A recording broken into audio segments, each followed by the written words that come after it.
Over the past decade, several states have passed laws that open women's bathrooms, locker rooms, and shelters to anyone who identifies as a woman, including biological males.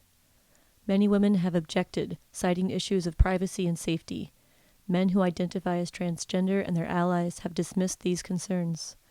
They say that no woman would have anything to fear from those who call themselves trans women. This film covers just a small selection of violent and predatory men, all of whom would be allowed into women's most vulnerable spaces under the laws that are being passed around the country. Please watch and decide for yourself whether women have reason to be concerned.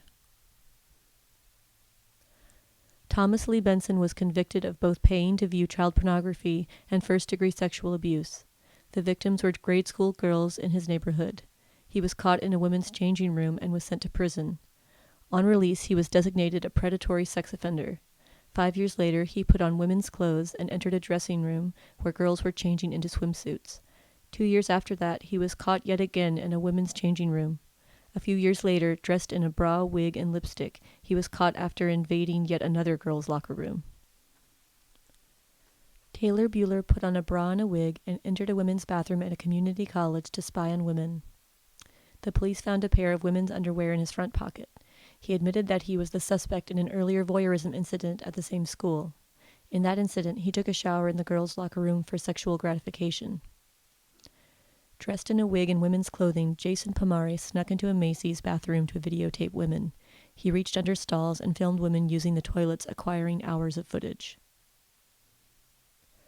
Lila Perry is a teenage boy who insists he is a girl. The school district gave him a private restroom, but he wanted to use the girls' locker room, and so he started using it. The girls organized a school walkout in protest. The federal government is now threatening schools with loss of funding if they don't give in to the demands of teenage boys to access naked girls. James Jimmy Lilly is a 24-year-old man who identifies as transgender and says he is in the process of becoming a woman. He is a youth minister and is getting a teaching degree. He has also been charged with multiple counts of sexual abuse of a female juvenile, including 1 count of incest, 1 count of second-degree sexual assault, and 31 counts of first-degree sexual abuse. The victim was 9 years old when he started abusing her, and he continued until she was 16. Since news of his arrest went public, police say they are receiving claims that Lilly may have committed sex crimes in other states. Norwood Smith Burns has a long record of indecent exposure and was on probation for public indecency when he was arrested yet again. Burns started in the women's section of Walmart, pulling up his skirt to expose his white girdle and dark thong underwear. He laid on the floor and took off more clothes to expose himself to young children and was subsequently arrested again. Michelle Lael Norsworthy. Norsworthy served 28 years in prison for a second-degree murder conviction. He shot his victim 3 times during a fight. He has a history of domestic violence, of beating up women. While in prison, he decided he was really a woman. He has since been paroled. Patrick Hagan, a.k.a. Patty Lou Hagan, is a 6'3", 280-pound martial arts expert. When a woman questioned his presence in the women's bathroom, he punched out 5 of her teeth, ultimately costing her $60,000 in medical expenses. He was given a 5-year sentence. Hagan is featured in the documentary Cruel and Unusual, about men in prison who identify as transgender. He says he was locked up for getting in a bar fight, and neglects to mention that the bar fight was him attacking a woman and punching her teeth out for questioning his presence in the women's restroom. On 2 occasions, 40-year-old Mario Morales Herrera has dressed as a woman and set up a camera in the bathroom of a public library. A 10-year-old girl was among his victims. He was living in a homeless shelter at the time of this incident. 2 months later, he put on a skirt, entered the same bathroom, and slid a camera phone under the stall wall to record a woman using the facility. He was placed under arrest. Under questioning, Morales described himself as a curious little boy. "I have watched thousands of videos like that," he said. According to the prosecuting attorney, the defendant's interest in violating the privacy expectations of individuals is long-standing. He has gone to great lengths to surreptitiously record his victims, including disguising himself as a woman in order to gain entrance into public restrooms. His conduct is predatory and he poses a danger to the safety of the community. According to Washington state law, men dressed as women now have the right to use women's bathrooms, so he will be allowed access to vulnerable women and girls. According to the federal government's Office of Housing and Urban Development, he should also be allowed to stay in a homeless shelter for women. Albert Weber is a convicted child rapist. He thinks he is a woman and has changed his name to Dee Dee Weber. His case has been taken up by the Sylvia Rivera Law Project, the largest advocacy group providing legal assistance to men who identify as transgender. They are fighting for the right of all men to be housed in women's prison if they so desire. This includes men like Weber who are rapists. Juliana Tourmaline Fielkowski, formerly known as Joseph David Fielkowski, ran a support group for teens who identify as transgender and was lauded as a hero in the transgender press. He is now facing 8 felony charges of possessing child pornography. Mark Lazarus is a 39-year-old cross-dresser with an obsession for skirts. He has a history of attacks against women and girls while dressed as a woman. In one incident, he walked behind a group of schoolgirls muttering, "Skirt, skirt." In his latest assault, Lazarus stood outside a public bathroom for over an hour, waiting for a woman wearing a skirt to enter. He followed a 71-year-old woman into the bathroom, stripped off his outer clothes to reveal a skirt and tights, and attacked the pensioner as she washed her hands.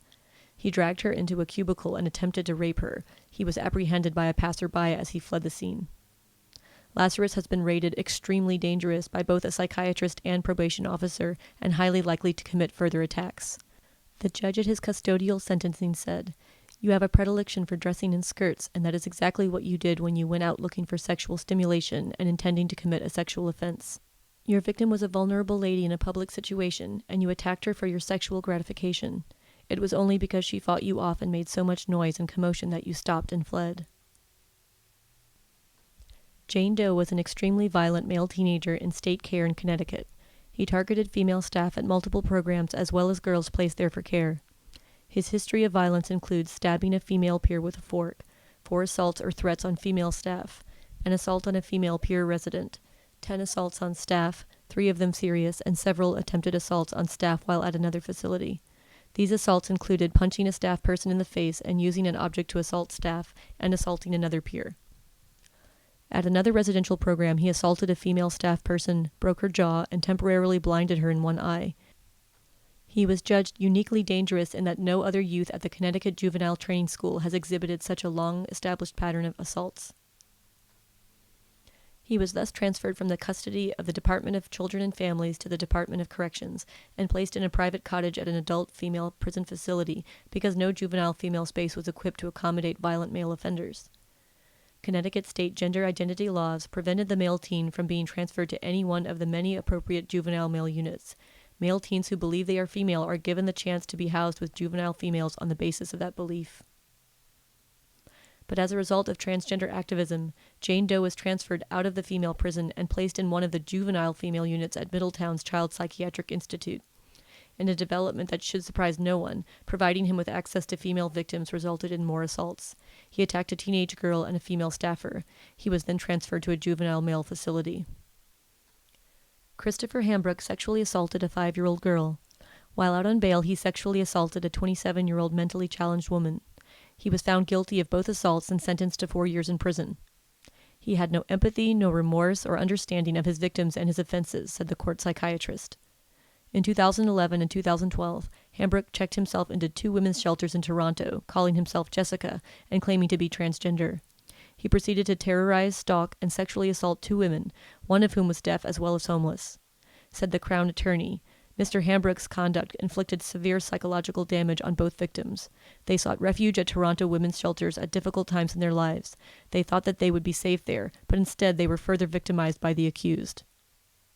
In 2012, Bill 33 was enacted by the Ontario legislature. It banned discrimination based on gender identity and gender expression. Gender identity has no definition beyond an individual's internal feelings. Men like Hambrook have a legal right to women's shelters. Hambrook could have brought a discrimination complaint against the shelters if they had denied him access, or even if they had asked for proof of his gender identity. Barbara Hall, the head of the Ontario Human Rights Commission, calls anyone who disagrees with Bill 33 hateful. She wrote, "We also see continued calls to segregate transgender people into separate bathroom and changing spaces for the good of the larger majority. This is a practice based on fear and stereotypes and is exactly opposite the vision of Ontario's Human Rights Code. And when the fear and stereotypes turn into terror because they are reality, Men who are predators, whether they identify as transgender or not, have already figured out how to access the most vulnerable women using these laws. Matthew Harks has committed sexual offenses against multiple female victims. He befriended parents specifically to prey on their children. He was given a 9-month conditional sentence in 2004 for a sexual assault in Surrey, BC. He then carried out a premeditated attack on a 7-year-old, earning a 3-year federal prison term. His parole documents state he has a strong preference for girls aged 5 to 8.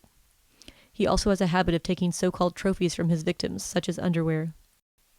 Harks is subject to a 10-year long-term supervision order and is in a high-risk offender program. Harks claims to be a woman now and has legally changed his name to Madeline.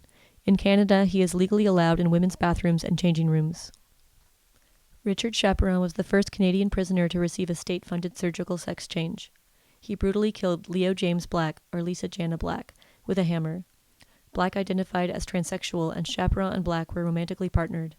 Chaperon was sentenced to life with possibility of parole after 15 years for Black's murder. Chaperon sued the Canadian Human Rights Commission, demanding surgery to make him appear more female. He claimed he was psychiatrically disabled due to transgenderism. He changed his name to Cynthia Kavanagh and demanded a transfer to a women's prison. Once there and with penis intact, he sexually assaulted women prisoners. He was then given Canada's first government-funded surgical sex change. 4 years later, Kavanagh had a violent outburst, causing over $50,000 in damage and injuring guards before he was restrained. He was transferred to another women's prison where he continued to assault female inmates. The women are quoted as living in constant fear of him. Prison officials said that Kavanagh's violence required a special unit for ultra-violent female offenders. Building such a facility for Kavanagh was proposed because such a facility doesn't exist. It's never been needed for actual females. 2 transgender men who raped a woman have been jailed for a total of more than 30 years for their sadistic offenses. The pair are former lovers, Claire Lawton and Peter Steele, also known as Tanya Steele. Their actions were so vicious that the judge said it was hard to imagine that they belonged to the same human race. He told the jury, "It could not have been a pleasant experience sitting through the trial. While I cannot exempt you from future jury service, I would understand it if you felt a certain reluctance to do this again." Transgender Cynthia Blast started life as Luis Morales. At 16, he was charged with 12 counts of second-degree murder, first-degree arson, and reckless endangerment in a neighborhood fire in which 6 people died. 5 of the victims were burned beyond recognition. Tips from local residents led the police to Morales. As is typical for arsonists, Morales had asked the reporters to take his picture at the fire. He was acquitted in the arson killings after a witness recanted, possibly due to threats by the Latin Kings gang, of which he was a member. There were never any other suspects in that crime. 5 years later, Morales and Carlos Franco were found guilty in the rape and murder of 13-year-old Ebony Williams. Ebony was 13 years old and only 4 feet 2 inches tall. The 2 men held the girl captive, and Morales raped her while repeatedly slashing her body. Franco killed her by breaking her neck. The prosecutor said, "The suffering that this poor child went through is beyond belief and puts this crime in the category of monstrous and barbarous."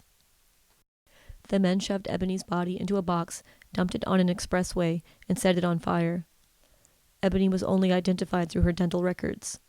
They bragged about the crime to friends, many of whom testified against them. The judge chastised both men for their cavalier attitudes throughout the trial. "Their demeanor in this courtroom speaks volumes," he said. From prison, Morales changed his name to Cynthia China Blast. He claims to have had sex with some of the most infamous rapists and murderers in the New York prison system. In a letter to a reporter, he wrote, "It seems that my only attractions are to society's sickest and most twisted lowlifes. I'm actually hoping to be incarcerated with the son of Sam so I can sleep with him while awaiting my sex change outcome in the courts." One killer is Heriberto Seda, the Zodiac killer copycat who shot 8 people and killed 3. Using Seda's M.O., Blast sent a letter to the New York Daily News titled, "This is the voice of the Zodiac killer's wife." In the letter, Blast expressed his desire to become a woman and marry the serial killer. "If I was a real woman, I could bring about little future serial killers to terrorize New York City like my husband did." How New Yorkers would have loathed the Zodiac children, Blast said. Cynthia Blast is another man whose case was taken up by the Sylvia Rivera Law Project. Their star spokesperson, Laverne Cox, read a letter written by Blast from prison. After public outcry, Cox withdrew support for Blast. Dennis Wayne Wilbert is a convicted child rapist. He spent several years in prison for the repeated forcible rape and sodomy of his 14-year-old stepdaughter. After he got out, he changed his name to Allison Denise Wilbert and took up transgender activism. He served as executive director of the Transgender Human Rights Institute until his past was discovered. He also created an online cyberstalking project where he and his transgender associates doxed and harassed women who questioned men's claim to be women. They posted personal information about targeted women on websites created to facilitate criminal stalking and harassment. Their purpose was to terrorize women who question the concept of transgender and silence any discussion of how gender harms women and girls.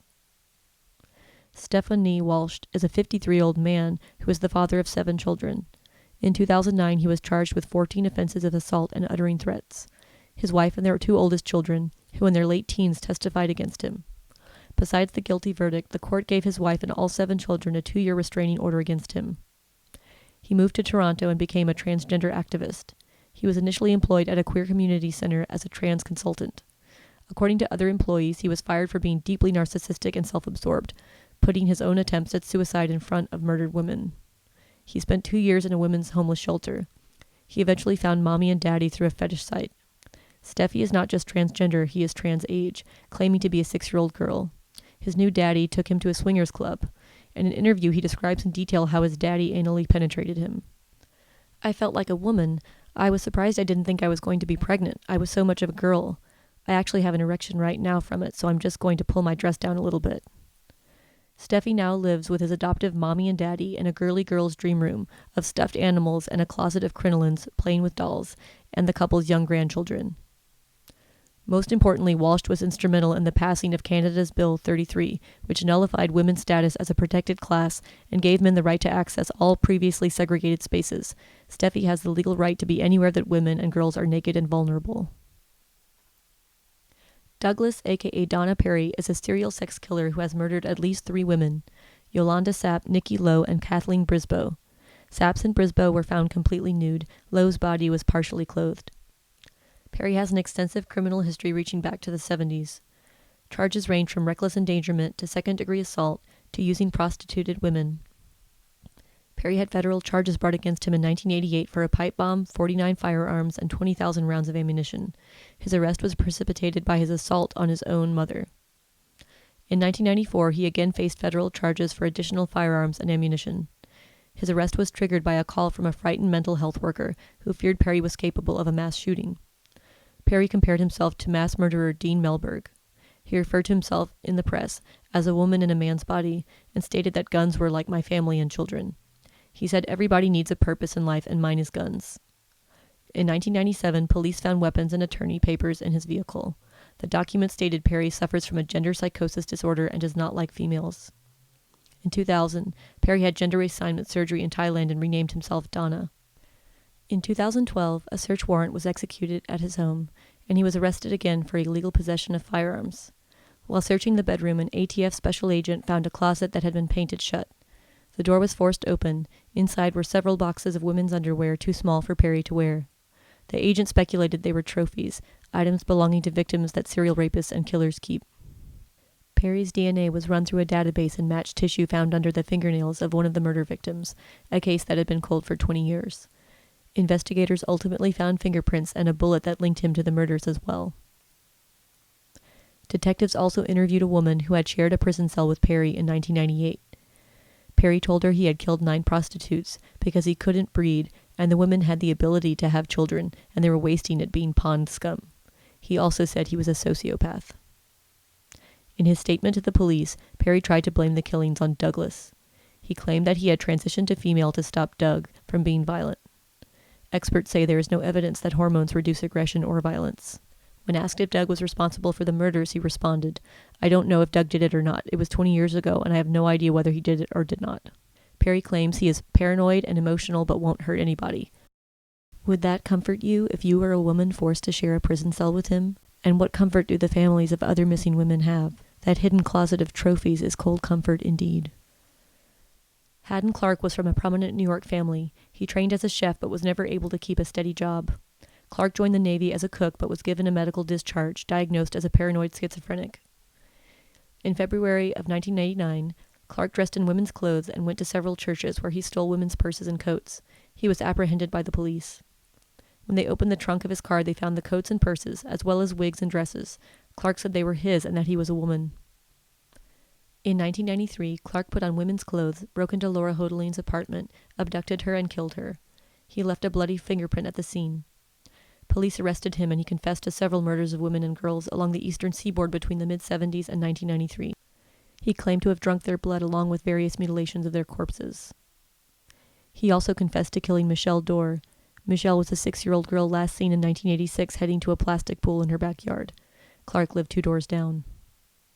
He told the police that he stabbed her to death, threw her in a duffel bag, took her corpse to his home, and ate some of her remains before burying her. When asked why he killed these women, he replied, "I thought if I drank the blood of women, it would transform me into a woman. I wanted to become the woman and girls I killed." In 2000, Clark agreed to show the police the graves of his victims, but in exchange, investigators had to buy some women's clothing for him. The agents went to Kmart and purchased a skirt, underwear, a bra, and a wig. Clark was not able to show them any graves, but he did lead them to a stash of 230 pieces of women's jewelry, his trophies. Included was Laura Hodeline's high school ring.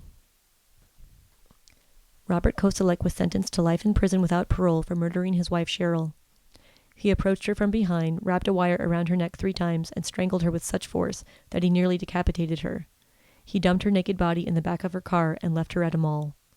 The next day he went on a shopping spree and spent hundreds of dollars on women's clothes. The court record states, with regard to extreme atrocity or cruelty, the prosecution's expert testified that there were multiple wounds on the victim's body. She was strangled by a wire and then rope. She was conscious for at least 15 seconds after strangulation began and remained alive for 3 to 5 minutes, and there were indications of a conscious struggle. These facts amply support a finding of premeditated and deliberate murder, as well as murder by extreme atrocity or cruelty. He changed his name to Michelle while in prison. The state of Massachusetts is paying for hormone treatments, laser hair removal, and psychotherapy. Russell Williams is a decorated Canadian Air Force colonel. He was sentenced to life in prison for 88 sex crimes, including 2 counts of sexual assault and 2 counts of murder. He subjected one of his surviving victims to a 3.5-hour sexual assault. After his crimes, he photographed himself in his victim's underwear and bras. Jillian James is a man who thinks he is a woman and has been in trouble with the law. This trouble includes charges of possession of a gun by a prohibited person and trafficking in Rohypnol and GHB, well-known date rape drugs.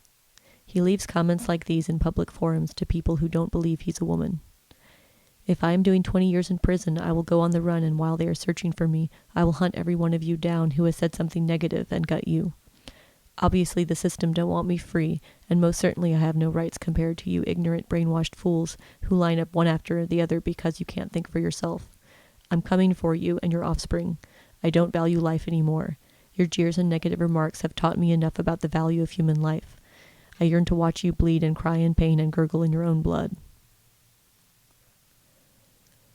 We will be accused of cherry-picking the worst of the worst, but we did not. This film could have been hours long. For each offender here, there are dozens more we could have chosen. And for each offender, there are victims. There are women and children who have been terrorized, violated, and even murdered. Yet these men and their advocates keep telling us that this never happens. That men who wear women's clothing never commit sexual crimes. And that women have no right to privacy, no right to safety, and no right to fear. Decide for yourself.